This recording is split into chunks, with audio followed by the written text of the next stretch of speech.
XIII Trilogy rules, and anyone who can't see that is a garbage human being. Okay, now that's out the way, and I've racked up just about as many dislikes as I possibly could within 10 seconds of a video. I want to muse over the excruciatingly difficult question of who was MVP of the 13 team? Well, this could easily be a 50-minute video considering all the absolute insane feats each member individually achieves. I'm going to be hard and brief, so buckle up tight and let's begin our focus. Jesus, my script is getting worse. So needless to say, this entire crew were valuable players. Not a one in my mind was insignificant, or that the events across all three games could have happened without any one of them. Screw it, I'm just going to stop being disclaimery. I know that there's going to be some people who are going to choose to take offence if I low grade the shit out of their favourite character, but this is just my personal opinion, and honestly, I did find this so difficult. So I'm open for this to generate discussion, and for people to change my mind, but from lowest to highest, here's what I think of each unique contribution that the characters gave, and that's the key word, unique. This won't encompass all of their merits, of course. So, as much as I love you of a lumptuous bonf to the moon and back, you're going in last, Sazh. Now that's not to say without your insane piloting skills, though to be fair, the first ship is Minerva, Dicely's familiar, and it's kind of implied it flies itself, but we would have got nowhere without Sazh's flying skills. He dedicates himself later throughout the game to being an on-the-ground humanitarian, evacuating citizens between Cocoon, Pulse, and even the New World planet, Bunavels as they called it, and he endures absolute hell to save his son. They're modest accomplishments. You know, even with Lassie powers, he's not some god-level exploding, backflipping, whirly apocalypse ninja, but that's his beauty. A man just doing what he can, what he's capable of. A father trying to save a child, and with all the other huge, brash, big characters whose experience have, you got to admit, made them deeply irregular people. Sazh is that pillar of normality, and his headachy reaction to the team's regular melodrama, it reminds us of the little guy. The people that we're really trying to save this world for. A relatable human spirit that we can all respect and admire to some degree. The kind that can rise up through heartache, press on even if it seems that all he holds dear is lost, and to be capable of forgiveness, even towards those who turned his days darkest. Oh, screw it, Sazh is MVP. I was wrong. I'm just too emotional right now. Oh, Fang. She's lovely, ain't she? And I say that even though I'm 82% sure she doesn't bat for my team. Of course, her story starts far earlier than everyone else's. During the War of Transgression, she opts to become an animalacy just to kick its ass for failing to protect the people of Pulse. And for that reason, she starts her story way before everyone else as a heretic. A badass who'd sooner die on her feet than live worshipping on her knees. The same spirit that later sees her defying the Luxarian Order of Salvation in order to save Vanille. And save, that word, that's all she really does do. Save. She's G.I. Jane, a one-woman rescue force, a rogue even a band of thieves like Monoculus can call leader. And while her lack of teamwork ability did have its flaws, ultimately it's only with her inner strength to contain herself as an incomplete Ragnarok that allows them to hold up the Crystal Pillar and save the first game's day as a complete Ragnarok. In terms of one of the most dependable, got your back in a fight teammates, I'd place Fang top, and I think that's why Lightning really gravitates towards her. She was more a kick-ass and take names kind of lady. Coming in third, and this hurts my soul, but Noel Christ. He is undoubtedly, without a doubt, my favourite character in this trilogy, so the fact I'm not placing him top or higher is a testament to my unbiased attempt at doing objectivity within this, as much as I can in a subjective video.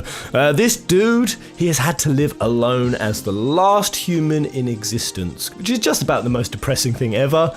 And yet, despite that, he was still able to muster the will to not give up, to travel time, pursue Yule, protect Serah, stop his best friend, then live 500 years as a vigilante, and even after suffering all of that darkness, more than I think any normal bloke could take, he was still willing at the end to live an eternity within the chaos just to protect those he loved. He is the most selfless, paradox-fixing foot soldier who the events of the later part of the trilogy could not have happened without.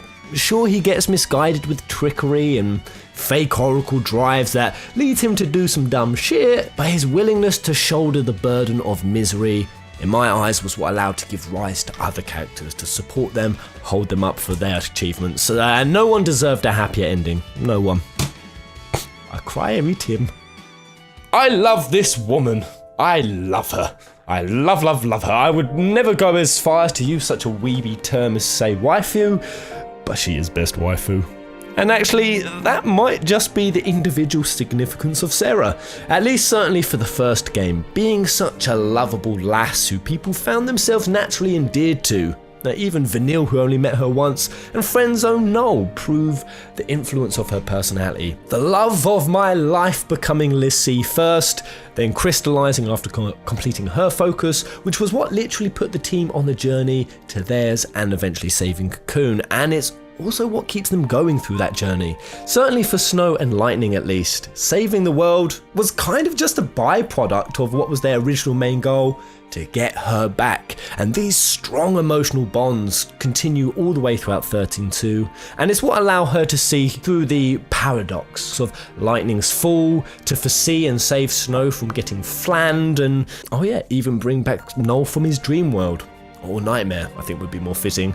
These are just a few things that she does and changes that even when Yule warns her about it, that it's a Serah's ability and changing the timelines would kill her, she still does it to catastrophic effect. Ain't going there. But as much as I'd love to place this lady higher, her role in Lightning Returns was just kinda like the first game. Mostly absent, but I still think despite that she is deserving of this place because it's her bonds. Even for people she doesn't know, for example. I think they're more inspired by the bonds. That's why when they do meet her, she seems to get on with them so swimmingly. And it's that network of really important bondage. That gives the team unwavering determination that I don't think the 13th story could have succeeded without. After all, love is the greatest motivator, and even a heartless god knew that, hence why Bonavelza played the best chip he could, which was Serah's return. Oh, and she was a bloody badass in 13-2 who could wield a weapon to deadly effect with no training whatsoever. And next, number 4, I can't believe I'm placing her fourth, Vanille. I might regret not going higher on this one actually, because I have said it before, despite the dits, ooh, I'm a right old plonker act, she's an event orchestrating genius under it. And a bit of a sacrificial lamb too. She's the reason why Fang wasn't executed for being a heretic back in those old days, because she threw her body in front, offered her own life up to complete the focus. And then there's the pillar thing. She nudges, prompts, encourages, sometimes even manipulates and lies all the other characters into the scenarios needed, because Vanille of all of them, she has the clearest vision of what's to come and how to prevent it.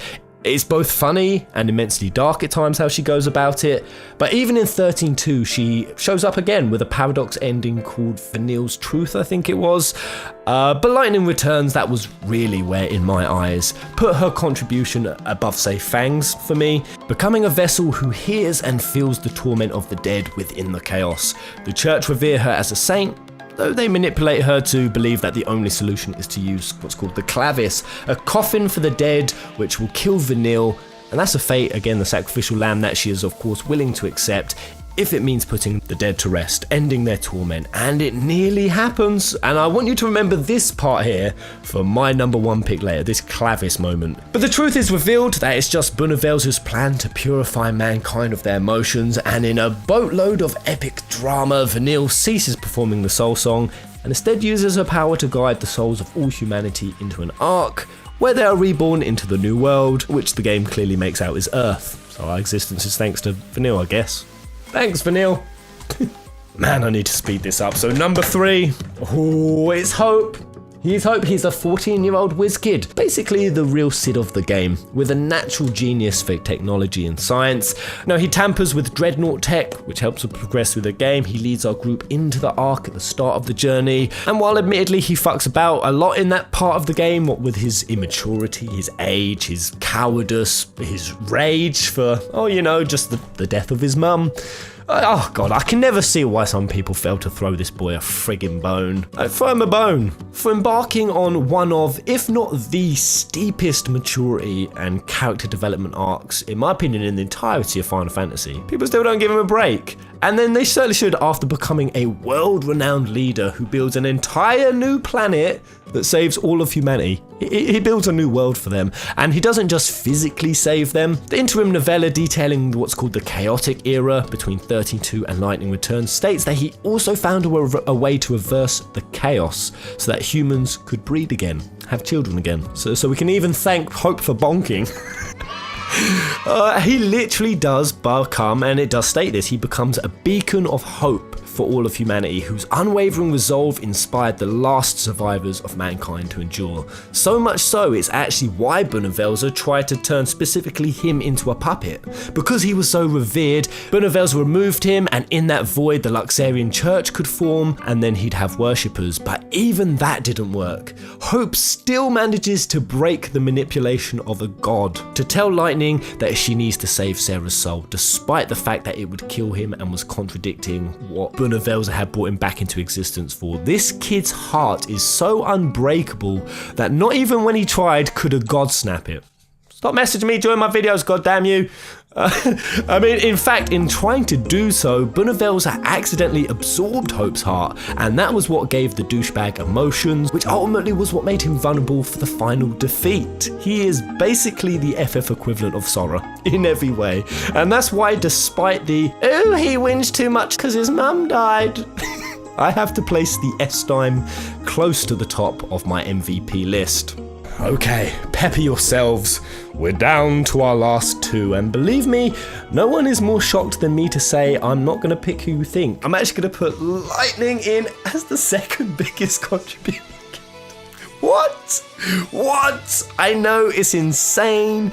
She becomes a god twice. Mary sues the shit out of her own entire game, becomes the savior of mankind, battles Caius in a near to infinite loop of time. But follow me out here, because while her skills in battle are unparalleled, and she is undoubtedly a figure of resolve that the others gravitated around, came to see as their leader, so why am I not giving her the top spot? Well, it's because she is a bit of a fractured human being, literally. And this is not to try to take away from her feats or her character development arc, which I loved. But at the start, she was very intolerant, impatient. She almost threw the team dynamic under the bus many times. Her motivations were also selfish and shaky at points, and a fair few times she was just kind of ready to give up. Unlike the person who I'm now going to place at number 1. No, Pez. No, surely not, mate. Please don't make me unsubscribe. You're not putting Snow Knucklehead Villiers top, are you? Yes I am. Now hear me out, because trust me when I tell you, I am by no means, I like him, but I'm by no means the biggest fan of Snow. These three are my cherries on the floor cake. But as I thought about each character's achievements and recording this video, something really profound struck me about Snow, and that's that across all three titles he is the only character who has been fighting from start to finish. In fact, not even that, even before the start he had assembled Nora and inspired a rebellion.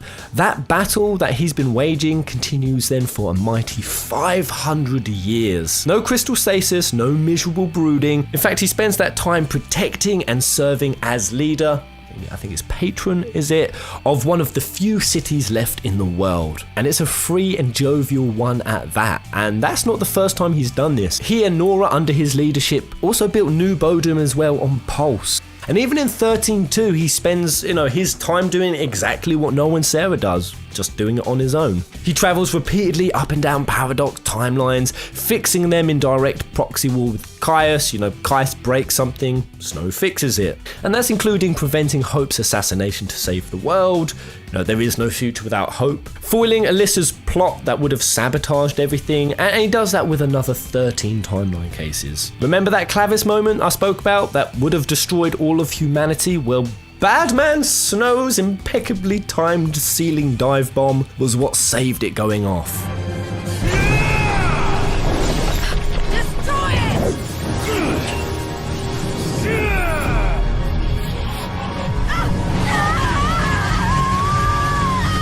Ooh, such feat, much accomplishment. But you know, the real reason I place him MVP, as crazy as that seems, is because he's a stubborn but consistent bastard.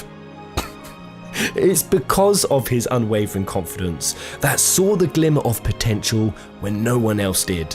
When they first became l'Cie, they were all there mourning their doomed fates, giving up, but not him. Snow was the first to see that they could use this as a gift to fight back, and even when he was mocked for that, argued with it, even punched in the face for it, he held steadfast to his beliefs, and they were right.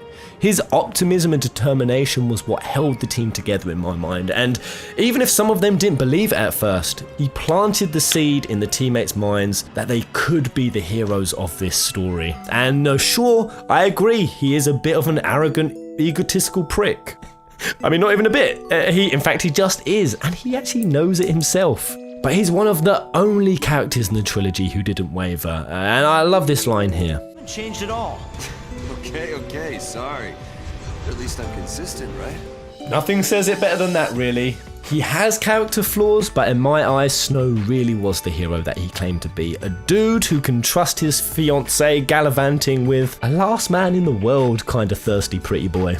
That is a secure man indeed. So resolute, determined and sure within himself that he was able to reverse real Sazh mode from willpower alone. Good googly moogly. And right, that's enough. That's enough Snow ass kissing for one day. I'm gonna green out.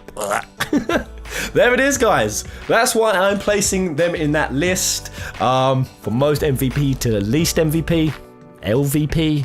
What do you guys think? It was fun to do this video. It's fun to put all of their achievements under a microscope. What would your order look like? Enjoy the conversationing of it, and feel free to point out any of the other achievements for what invaluable thing they contributed that I've inevitably missed off and unable to cram into this one video. But thanks for watching. Hope you enjoyed. Comment, like, and subscribe if you are so inclined. Until the next video. Kubo!